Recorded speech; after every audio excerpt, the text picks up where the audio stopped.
हर रोज एक नई कहानी देखने के लिए चैनल को सब्सक्राइब करें और बेल आइकन को दबाना ना भूलें। प्रीतमपुर कहकर एक गांव में अतुल कहकर एक गरीब दही कचौड़ी वाला रहता था। अतुल अपने माता पिता पुष्पा और चंदन लाल के साथ रहता था।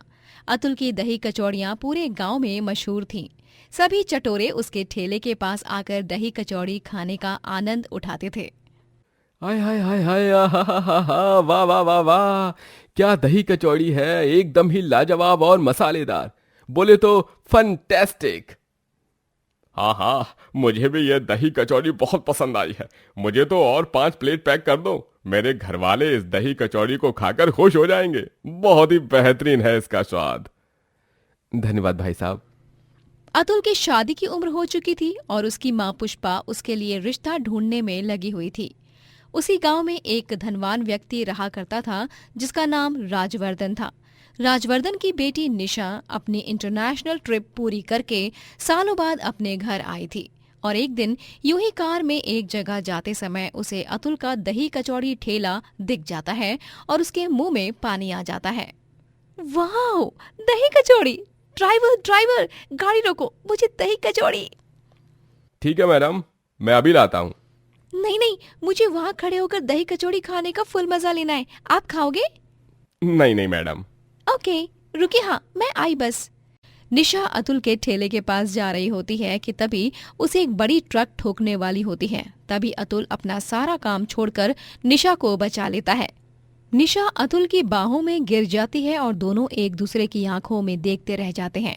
दोनों को एक दूसरे से पहली नजर वाला प्यार हो जाता है। निशा मैडम, आप ठीक तो है ना? मैं भी मालिक को फोन करके बताता हूँ। कोई जरूरत नहीं भैया, मैं ठीक हूँ, थैंक यू। आपका नाम? अतुल। अतुल नाम है मेरा। Thank you so much Atul. आज अगर तुम मेरी जान नहीं बचाते तो न जाने क्या हो जाता। Welcome madam ji. It's not welcome, it's welcome. अच्छा कोई बात नहीं, भेल को रखो साइड में। सबसे पहले मुझे तुम्हारे हाथ की दही कचौड़ी खिलाओ यार, बहुत मन कर रहा है। हाँ जी जी, चलिए ना। निशा अतुल के हाथ की दही कचौड़ी खाती है और उसे वो बहुत पसंद आती है। अब निशा रोजाना अतुल के ठेले पर दही कचौड़ी खाने आती है और ऐसे ही दोनों को एक दूसरे से प्यार होने लगता है। दोनों एक दूसरे को अकेले में मिलने लगते हैं। I love you Atul. I love you too Nisha जी।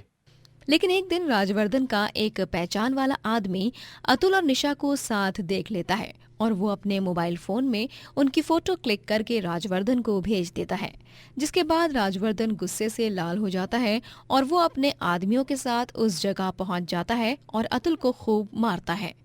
निशा को अब बंगले में ही बंद रखा जाता है। पापा मुझे बाहर निकालिए, मुझे नहीं रहना यहाँ पर, मुझे अतुल के पास जाना है पापा। अतुल और मैं एक दूसरे से बहुत प्यार करते हैं पापा। मुंह बंद कर अपना बेवकूफ। अरे बेशरम लड़की, तुझे कुछ अकल भी है क्या? उस 2 कौड़ी के दही कचौड़ी वाले से प्यार कर बैठी है तू? मैंने तेरे लिए एक लड़का ढूंढा है, यश। यश तुझे बहुत प्यार करता है और वो एक बहुत अमीर आदमी है। नहीं पापा, मुझे यश से शादी नहीं करनी है। आप अपने बिजनेस रिलेशंस बढ़ाने के लिए मेरी शादी को मोहरा नहीं बना सकते पापा। मुझे पैसों से कुछ मतलब नहीं है, प्यार को पैसों से नहीं तोला जा सकता है पापा। निशा बहुत रोती है लेकिन राजवर्धन उसकी एक नहीं सुनता। वो निशा और यश की शादी कराने का फैसला करता है। शादी के दिन यश बारात लेकर आता है और निशा की माँ सुगंधा उसका साज श्रृंगार करके उसे दुल्हन बनाती है। माँ, आप क्यों कर रही हो मेरे साथ? आपको भी मेरी खुशियों की कुछ परवाह नहीं है क्या? प्लीज प्लीज माँ, मुझे जाने दो ना माँ। लेकिन बिटिया, अच्छा ठीक है, जा तू यहाँ से। मैं किसी को कुछ पता नहीं चलने दूंगी और सबसे कहूंगी कि तू भाग गई। Thank you thank you thank you thank you so much माँ, आई लव यू। खुश रहना मेरी बच्ची।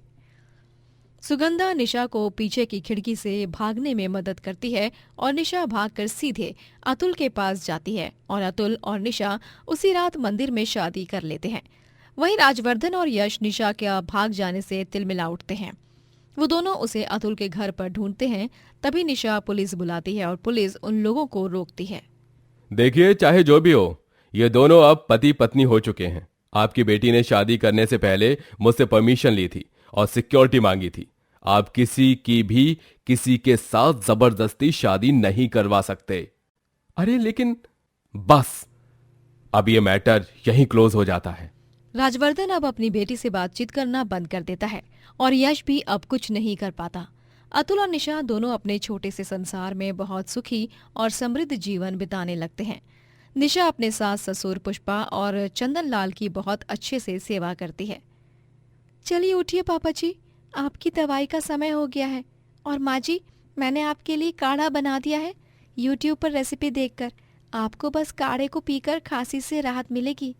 अरे सच में, न जाने हमने ऐसे कौन से अच्छे कर्म किए थे जो हमें तुझ जैसी बहू मिली है। हम वाकई में बहुत भाग्यशाली हैं बहू। अतुल अपने दही कचौड़े ठेले से बहुत पैसे कमाने लगता है और उसने जो पैसे जोड़े थे उनसे अब वो एक स्टॉल खरीद लेता है जिसमें वो दही कचौड़ी बेचने लगता है। अतुल की बढ़ती प्रगति और निशा को भी उसके साथ खुश देखकर यश को बहुत गुस्सा और जलन होने लगती है। बहुत खुश है ना तू इसके साथ निशा? अब देख मैं क्या करता हूं। अब मेरा निशाना सीधे उस गरीब दही कचौड़ी वाली अतुल पर है। जब अतुल ही नहीं रहेगा इस दुनिया में तो तुझे थक हार कर मेरे साथ ही शादी करनी पड़ेगी निशा। और एक बार मैं तुझसे शादी कर लूं फिर तेरे बाप राजवर्धन को भी जान से मारकर उसकी सारी प्रॉपर्टी हड़प लूंगा। बस एक बार तुझसे शादी कर लूं मैं। यश अब अतुल को जान से मारने की प्लानिंग करता है।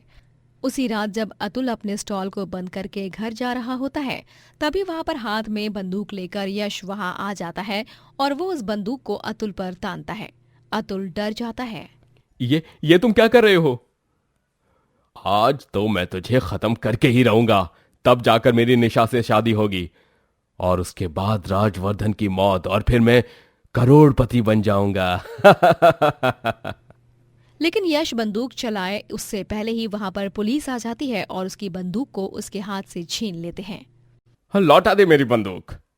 अबे चुप, वरना एक चमाट मारूंगा सीधा मरी जाएगा तू। तभी वहां पर राजवर्धन आता है। अरे राजवर्धन अंकल, आप यहाँ देखिए ना, ये लोग। यश कुछ और कहे उससे पहले ही राजवर्धन उसके गाल पर एक थप्पड़ लगाता है। तुझे क्या लगा मैं पागल हूं? मुझे कुछ समझ नहीं आएगा? मैं आज दोपहर को तुझसे मिलने तेरे घर आया था, लेकिन तभी मैंने तेरी सारी बातें सुन ली थी। कैसे तुम मेरी बेटी से शादी करके मेरे मर्डर की भी प्लानिंग कर रहा था। गिरफ्तार कर लो इस दरिंदे को। पुलिस यश को गिरफ्तार करके ले जाती है और राजवर्धन अतुल और निशा के पास जाकर उनसे माफी मांगता है। मुझे माफ कर दो निशा बेटी, मैं गलत था। अतुल भले ही गरीब है लेकिन वो तुम्हें दुनिया की सारी खुशियां दे सकता है जो न मैं दे सकता और न यश दे पाता। मैंने तुम दोनों के प्यार को समझने में भूल कर दी। राजवर्धन आखिर में खुद निशा और अतुल की धूमधाम से शादी कराता है और वो दोनों अपने परिवार संग खुशी खुशी रहने लगते हैं। रतनपुर कहकर एक गांव में रमेश अपनी 19 साल की बेटी मयूरा के साथ रहता था। मयूरा का कलेक्टर बनने का सपना होता है जिसके लिए वो जी जान से मेहनत कर रही होती है। रमेश एक चपरासी था। उनकी गरीबी के बावजूद रमेश मयूरा को पढ़ाने की सारी सुविधाएं देता। उसे कभी भी किसी चीज की कमी महसूस नहीं होने देता, फिर चाहे वो पढ़ाई के मामले में हो या किसी और चीज के मामले में। और मौर्या बिटिया, कैसी चल रही है तुम्हारी पढ़ाई? तुम्हें किसी बात की परेशानी तो नहीं है ना बिटिया? नहीं पापा, पढ़ाई एकदम फर्स्ट क्लास चल रही है। अब तो परीक्षा को बस 8 महीने ही बचे हैं। थोड़ी बहुत किताबें लगेंगी मुझे। और हाँ पापा, मुझे एक लैपटॉप या छोटा सा सस्ता वाला स्मार्टफोन भी लेना होगा। वो क्या है ना, टीचर जी कह रही थी कि यूपीएससी की परीक्षा के लिए ऑनलाइन लेक्चर्स बहुत फ़ायदेमंद साबित होते हैं और भी बाकी साधन हैं जिनकी सहायता से मैं अपनी पढ़ाई आसानी से कर सकती हूँ, लेकिन वो इंटरनेट पर अवेलेबल हैं और मेरे पास फ़ोन नहीं है। तभी मयूरा की माँ हेमलता कहती हैं, अरे तो फिर अंकिता या फिर सम्राट के फ़ोन को इस्तेमाल कर लो ना मयूरा, साथ में पढ़ाई भी हो जाएगी। नहीं माँ, मैं बार बार सम्राट को परेशान नहीं करना चाहती और अंकिता के घर पर उसके पापा रहते हैं जिन्हें मेरा बार बार आना अच्छा नहीं लगता।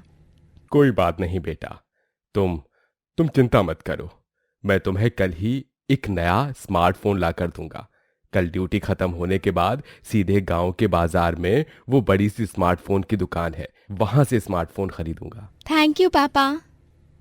वेलकम मयूरा बिटिया, बस तुझे एक दिन कलेक्टर बनते हुए देखना है, मेरा सपना है बेटा। मयूरा दिन भर बस पढ़ती ही रहती है। अगले दिन जब रमेश अपनी ड्यूटी से घर को लौट रहा होता है, तभी उसके सामने से बस आ रही होती है, जिसका ड्राइवर नींद में होता है और उसे रमेश दिखाई नहीं देता और वो रमेश को ठोक देता है, जिसके कारण रमेश बुरी तरह घायल हो जाता है और उसका पूरा शरीर खून से लथपथ हो जाता है। थोड़ी देर बाद गांव वाले उसे देख लेते हैं और उसे तुरंत हॉस्पिटल में ले जाया जाता है। कुछ पहचान के गांव वाले मयूरा और हेमलता को हॉस्पिटल में बुलाते हैं। तभी डॉक्टर उनसे कहते हैं, हेमलता जी, मयूरा बेटा, रमेश जी की हालत बहुत खराब हो चुकी है।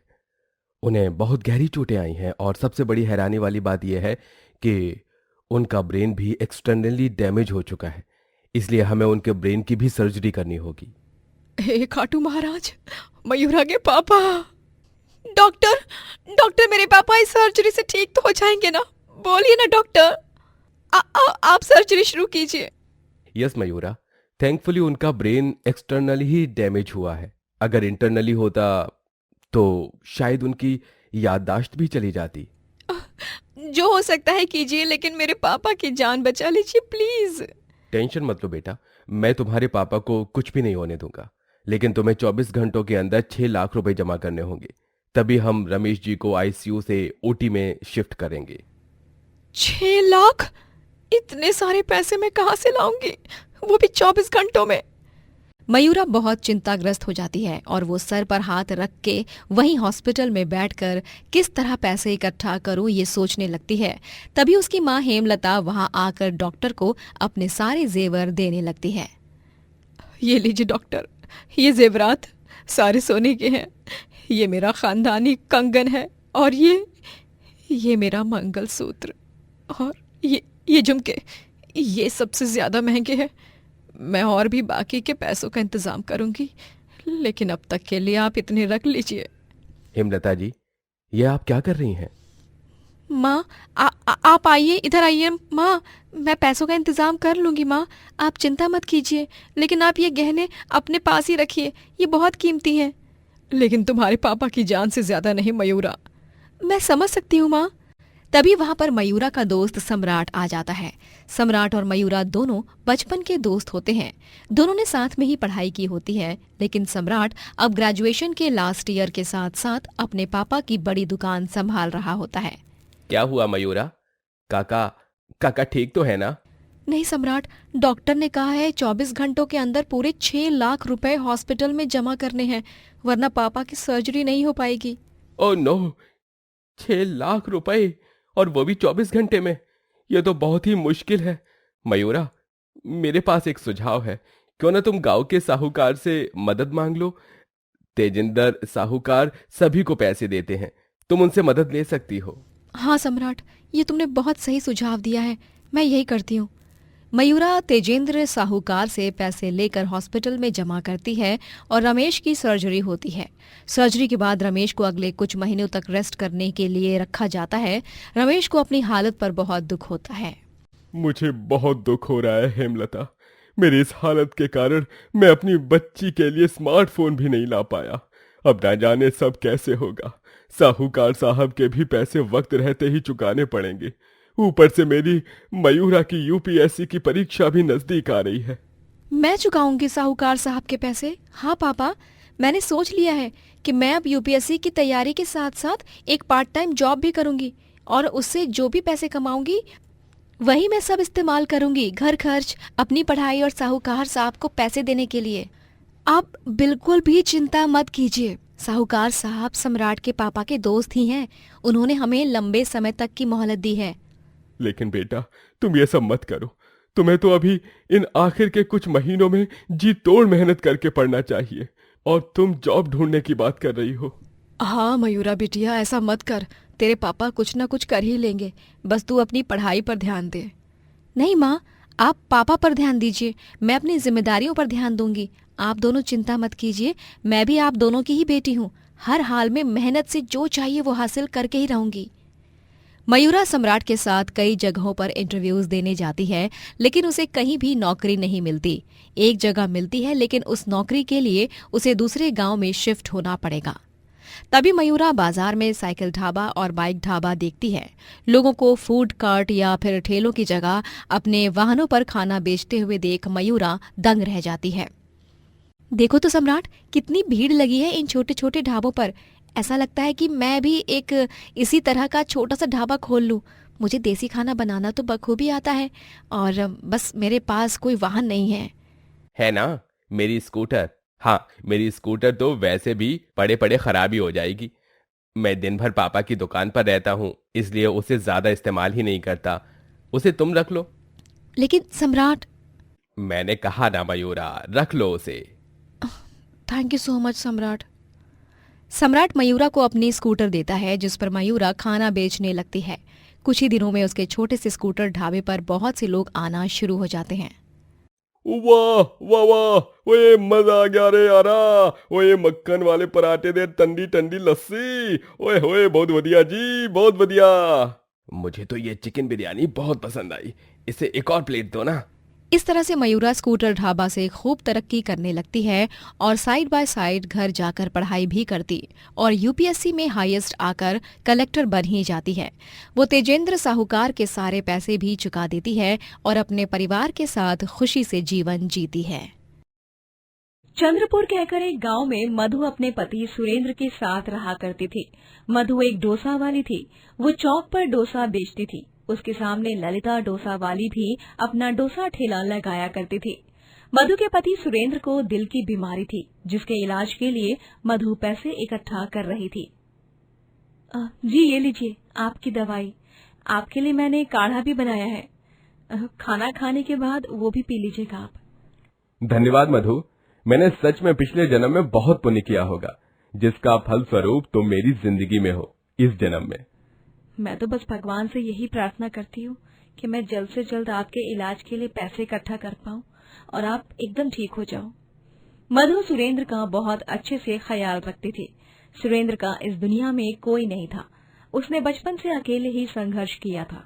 वो एक कारपेंटर था, लेकिन उसकी बीमारी के कारण डॉक्टर ने उसे कोई भी ज्यादा लोड वाला काम करने से मना कर दिया था। अगर ऐसे ही चलता रहा तो मैं सुरेंद्र जी के इलाज के लिए पैसे कहाँ से लाऊंगी। एक रात अचानक से सुरेंद्र के सीने में बहुत दर्द होने लगता है और वो दर्द से कराहने लगता है। मधु मधु। जी जी जी, लंबी सांस लीजिए। ये लीजिए पानी पीजिए। हे भगवान, अभी तो रात के 2 बजे हैं। अब इस वक्त मैं आपको हॉस्पिटल कैसे ले जाऊं?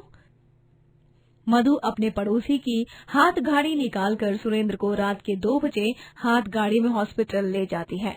डॉक्टर उसका चेकअप करते हैं और 1 घंटे बाद सुरेंद्र का दर्द रुक जाता है। डॉक्टर मधु से कहते हैं, देखिए मधु जी, आपके पति को सीवियर हार्ट डिजीज है। इतने दिनों तक कोई बड़ी प्रॉब्लम वाली बात नहीं थी, लेकिन अब हो चुकी है। अभी अगर हमने 15 दिनों के अंदर इनका ऑपरेशन नहीं किया तो इनकी जान खतरे में भी जा सकती है। नहीं, ऐसा नहीं हो सकता।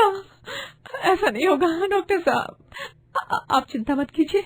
मैं 15 दिनों के अंदर ऑपरेशन के पैसे जमा कर दूंगी। 2 लाख रुपए मैं जमा कर दूंगी। मधु डॉक्टर से कह तो देती है, लेकिन अंदर ही अंदर अब वो बहुत ज्यादा परेशान होती है।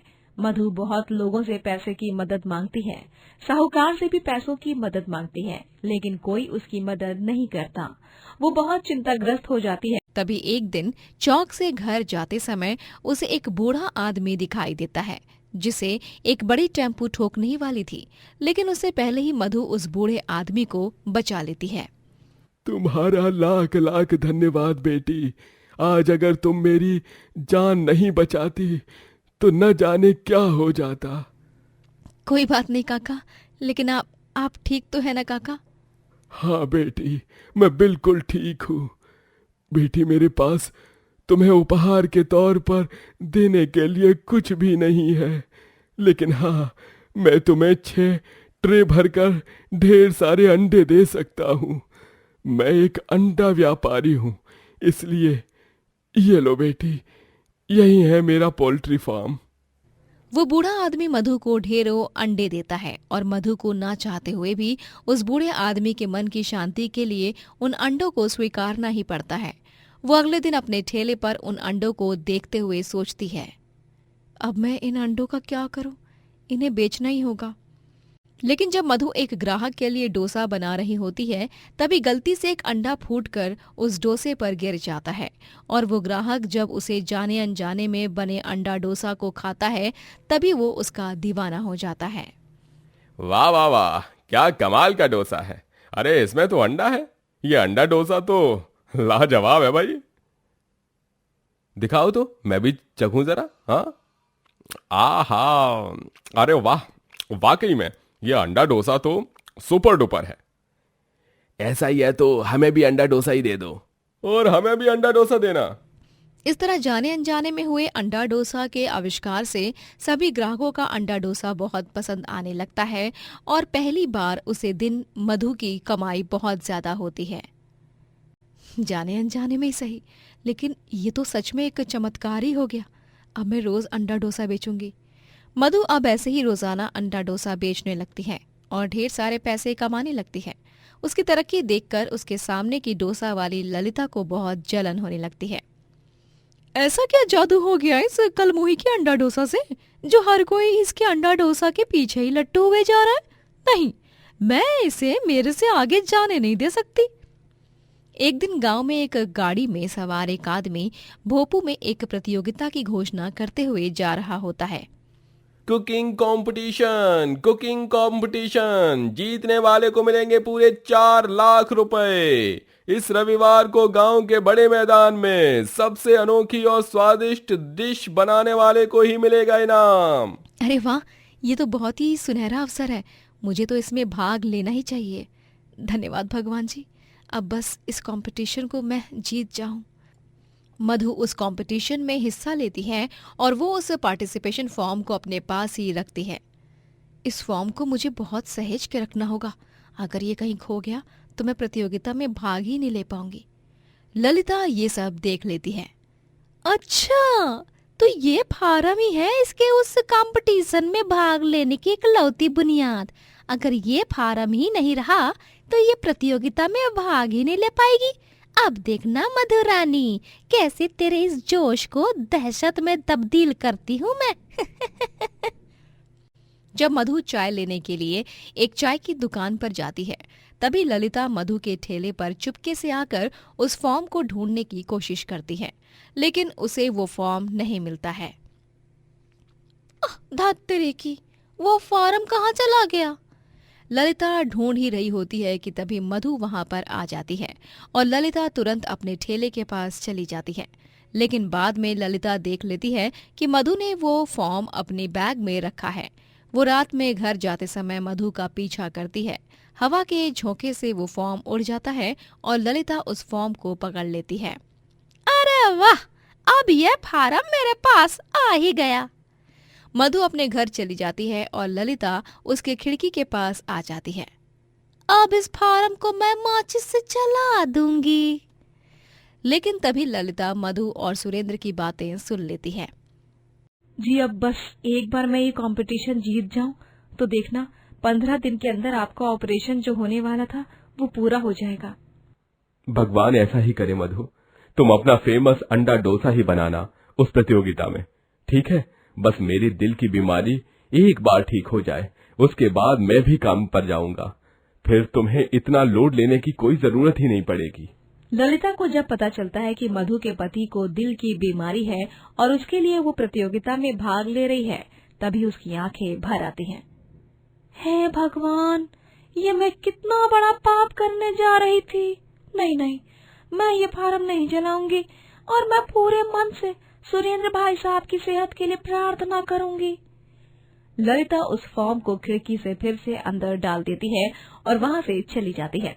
वहीं मधु कुकिंग कंपटीशन में अंडा डोसा बनाती है और वो ही जीतती है। जीतने के बाद वो उन पैसों से अपने पति सुरेंद्र का ऑपरेशन कराती है और उसके जीवन में फिर से खुशियां दस्तक देती हैं। अंजलि और रौनक दोनों पति पत्नी शहर में रहते हैं। रौनक एक बहुत अमीर बिजनेसमैन होता है, लेकिन एक दिन जब उसका बिजनेस ठप हो जाता है तभी अंजलि उसे छोड़कर जाती है। अंजलि, अंजलि मुझे छोड़कर मत जाओ अंजलि, मैं तुम्हारे बिना नहीं रह पाऊंगा। मैं तुमसे बहुत प्यार करता हूँ अंजलि। नहीं, मुझे तुम्हारे साथ रहने में कोई दिलचस्पी नहीं है। अरे तुम पूरी तरह कंगाल हो चुके हो। तुम्हारे साथ रहकर मैं क्या करूंगी? तुम जितने अमीर थे उससे भी कहीं ज्यादा गरीब हो चुके हो। प्लीज, मुझे अपने फ्यूचर को सिक्योर करना है। लेट मी गो रौनक। ठीक है अंजलि, जो तुम्हें सही लगे। मैं तुम्हें अपने साथ रहने की जबरदस्ती नहीं करूंगा। ये लो तुम्हारी दवाइयां और ये कुछ बचे हुए पैसे तुम्हारी ट्रैवलिंग के लिए। Thank you. अंजलि रौनक के पैसे लेकर चली जाती है। रौनक ने बिछड़ते समय भी अंजलि की सेफ्टी के लिए उसे पैसे और उसकी दवाइयां भी दी। अंजलि ने रौनक के प्यार की जगह उसका बैंक बैलेंस देखा और लालच में आकर उसने उसे छोड़ दिया। रौनक को छोड़ने के बाद वो अकेली एक कंपनी में काम करने लगती है और वहां उसे एक अमीर आदमी मिलता है जिसका नाम वरुण होता है। अंजलि और वरुण दोनों शादी कर लेते हैं, लेकिन अब अंजलि को वरुण से धीरे धीरे प्यार होने लगता है। वहीं रौनक की जिंदगी में भी गौरी नामक एक गरीब लड़की आती है जिससे वो शादी कर लेता है। गौरी के पिताजी का ढाबा होता है। गौरी और रौनक दोनों एक साथ बहुत खुशी से रहने लगते हैं। रौनक अब एक छोटी सी कंपनी में जॉब करने लगता है। थैंक यू गौरी, तुमने सही मायनों में इस रौनक की जिंदगी में रौनक लाई है। मैं तुमसे बहुत प्यार करता हूँ। मैं भी तुमसे बहुत प्यार करती हूँ रौनक। एक दिन अचानक से गौरी के पिताजी की मृत्यु हो जाती है, जिसके बाद गौरी ही उसके ढाबे को संभालने लगती है। गौरी रौनक के बूढ़े माता पिता विनोद और दामिनी की बहुत अच्छे से सेवा करती है। ये लीजिए माँ जी, पापा जी, आप दोनों का नाश्ता।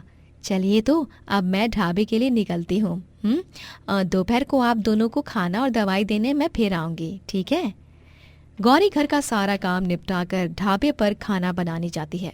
उसके हाथ का खाना सभी बड़े ही चाव से खाते हैं और उसके ढाबे पर पूरे दिन भीड़ लगी हुई होती है। ढाबे पर बिरजू नाम का एक लड़का काम करता है जो गौरी की मदद करता है। गौरी के पिताजी ने ही बिरजू को काम पर रखा होता है।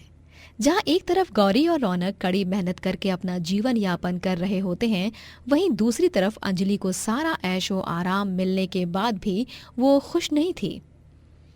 एक दिन जब वो शॉपिंग मॉल में जाती है तभी वो वहां वरुण को उसके कंपनी के क्लाइंट लीडर के साथ प्यार से शॉपिंग करते हुए देख लेती है। ये क्या? वरुण और वो भी जूही के साथ? इसका मतलब वरुण का एक्स्ट्रा मैरिटल अफेयर चल रहा है। अंजलि अंदर ही अंदर टूट चुकी थी। उसे बहुत बुरा लगता है। वो एक दिन भटकते भटकते गौरी के ढाबे पर जाती है और वहां गौरी के हाथ का खाना खाकर वो उसकी खूब तारीफ करती है। Wow, fabulous! इतना बढ़िया खाना तो मैंने कभी किसी 5 स्टार रेस्टोरेंट में भी नहीं खाया। मजा ही आ गया यार। You are brilliant. By the way, good choice. हाँ, रौनक को अच्छी बीवी मिल गई और मम्मी जी और पापा जी को एक अच्छी और सर्वगुण संपन्न दूसरी बहू। जी अंजलि दीदी, और कुछ चाहिए आपको? चाहिए तो बहुत कुछ, लेकिन वो सब मैं तुम्हें वक्त आने पर मांगूंगी। अंजलि को अब फिर से रौनक चाहिए था। वो घर जाकर कमरे का दरवाजा बंद करके अपनी और रौनक की शादी की तस्वीरें देखते हुए रोती है। सॉरी रौनक, मैंने अपनी जिंदगी की सबसे बड़ी गलती कर दी तुम्हें छोड़कर। मैंने तुम्हें गरीबी में छोड़ दिया, जबकि तुम मेरे जाते वक्त भी मेरी चिंता कर रहे थे। मैंने तुम्हारे प्यार को समझने में देरी कर दी, लेकिन नहीं, अभी मैं रौनक को हासिल करके ही रहूंगी और उसे अपना कैसे बनाना है ये मुझे अच्छी तरह से आता है। फिर चाहे उसके लिए मुझे उसकी जान भी जोखिम में डालनी पड़ जाए तो भी कोई शिकवा नहीं। अंजलि गुंडों को पैसे देकर रौनक का एक्सीडेंट करवाती है और उसे बहुत गहरी चोटें आती हैं। डॉक्टर गौरी से कहते हैं, हमें जल्द से जल्द पेशेंट का ऑपरेशन करना होगा। आपको 1 घंटे के अंदर 5 लाख रुपए का इंतजाम करना होगा, वरना बहुत देर हो जाएगी और हम पेशेंट को बचा नहीं पाएंगे। क्या? ठीक है डॉक्टर, मैं इंतजाम करूंगी।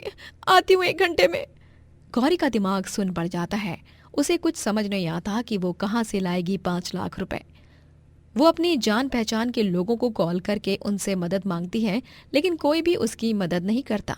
वो अपने ढाबे में जाती है और गल्ला फोड़ती है, जिसमें से कुछ 20 से 30 हजार रुपए ही इकट्ठा हो पाते हैं। हे भगवान, अब मैं क्या करूं? कहाँ से लाऊं इतने सारे पैसे, वो भी 1 घंटे के अंदर? मैं तो अपने ढाबे को बेचकर भी 5 लाख रुपए नहीं इकट्ठा कर सकती। तभी अचानक से वहां पर अंजलि आ जाती है, जिसके हाथ में 5 लाख रुपए की नोटों के बंडल होते हैं। घबराओ मत गौरी, मैं तुम्हारी मदद करूंगी।